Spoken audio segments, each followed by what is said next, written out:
Hello friends, welcome back to house of channel.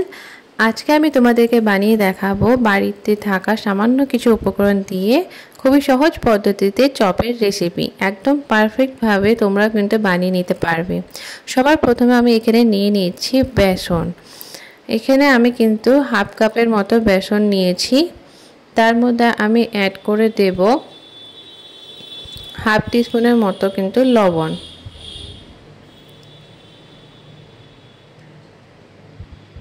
এখন add করে দিচ্ছি একটু হলুদের গুঁড়ো, একটু দিয়ে দিচ্ছি লঙ্কা গুঁড়ো, আর এর মধ্যে আমি দিয়ে দিচ্ছি 2 চিমটি মতো খাবার সোডা, আর একটু জল মিক্সড করে এটাকে একটা ভালো ব্যাটার বানিয়ে নিতে হবে।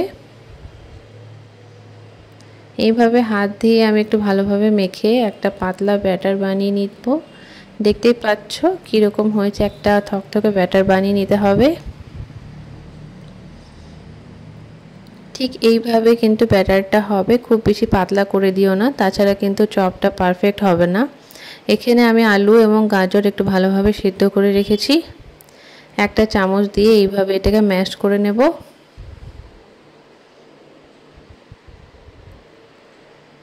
এই চামচের সাহায্যে আলু এবং গাজর ম্যাশ করলে খুব বেশি পাতলা খুব বেশি ম্যাশড হবে না, একটু হালকা গোটা গোটা থাকবে, তো সেটা কিন্তু খেতে ভালোই লাগে। তো এখন আমি একটা পাত্রে তেল গরম করে তার মধ্যে দিয়ে দিলাম 2টো শুকনো লঙ্কা। লঙ্কাগুলোকে একটু ভালোভাবে নেড়েচেড়ে নিচ্ছি। এখন আমি এর মধ্যে অ্যাড করে দিচ্ছি 1 টিস্পুনের মতো আদা রসুনের পেস্ট।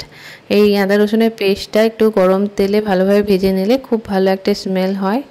এখন এর মধ্যে আমি দিয়ে দিচ্ছি একটা পেঁয়াজ কুচো, একটা পেঁয়াজ ভালোভাবে কুচি করে এর মধ্যে অ্যাড করে দিয়েছি, আর দিয়েছি একটা কাঁচা লঙ্কা কুচি। এখন তেলটা একটু কম মনে হচ্ছিল, তাই আমি আরেকটু সরিষার তেল অ্যাড করে দিলাম এবং পেঁয়াজটাকে একটু ভালোভাবে ভেজে নিতে হবে যাতে পেঁয়াজটা একটু নরম হয়ে আসে। কিছুক্ষণ এইভাবে ভেজে নেওয়ার পর পেঁয়াজটা আমার নরম হয়ে গিয়েছে। পেঁয়াজটা ভাজা হয়ে গিয়েছে। এখন আমি এর মধ্যে অ্যাড করে দেব 1 টিস্পুনের মতো ধনে জিরে গুঁড়ো, আর এর মধ্যে দিয়ে দিচ্ছি হাফ টিস্পুনের মতো হলুদের গুঁড়ো। এখন আমি এর মধ্যে অ্যাড করে দেব হাফ টিস্পুনের মতো লবণ এবং সবগুলোকে ভালোভাবে এইভাবে মিশিয়ে নেড়েচেড়ে নিতে হবে। এখন আমি এর মধ্যে দিয়ে দিচ্ছি আলু যে ম্যাশ করে রাখা ছিল সেটা, এবং সব মশলাগুলোকে আলুর সাথে ভালোভাবে মাখিয়ে নিতে হবে। এখন আমি এর মধ্যে দিয়ে দিলাম ভাজা বাদাম। এইভাবে সব মশলাগুলোকে আলুর সাথে ভালোভাবে মাখিয়ে নিতে হবে।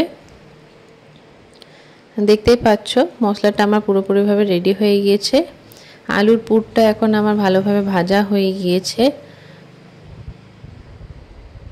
এখন এটাকে একটা পাত্রে রেখে আমি ফ্যানে ঠান্ডা করতে রেখে দিলাম। ফ্যানে কিছুক্ষণ ঠান্ডা করে রেখে দেব।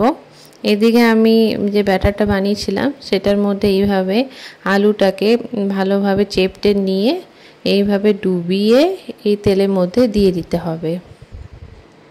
দেখতেই পাচ্ছ আমি ঠিক কিভাবে করেছি, তোমরা কিন্তু ঠিক একইভাবে কিন্তু এইগুলো ছাড়বে তেলের মধ্যে।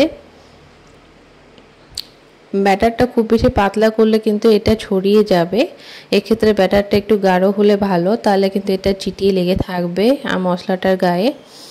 দেখতেই পাচ্ছ এখানে আমার চপটা কিন্তু কত সুন্দর ফুলে উঠেছে, একদম দোকানের মতো পারফেক্ট হয়েছে।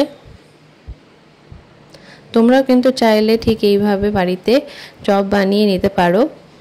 বাইরে যে চপগুলো পাওয়া যায় সেগুলো অতটা স্বাস্থ্যকর হয় না, তো কখনো খেতে মন গেলে এইভাবে বাড়িতে ঝটপট বানিয়ে নিতে পারবে। আমার এই রেসিপিগুলি তোমাদের যদি ভালো লেগে থাকে তাহলে কিন্তু অবশ্যই লাইক, কমেন্ট, সাবস্ক্রাইব করতে ভুলো না।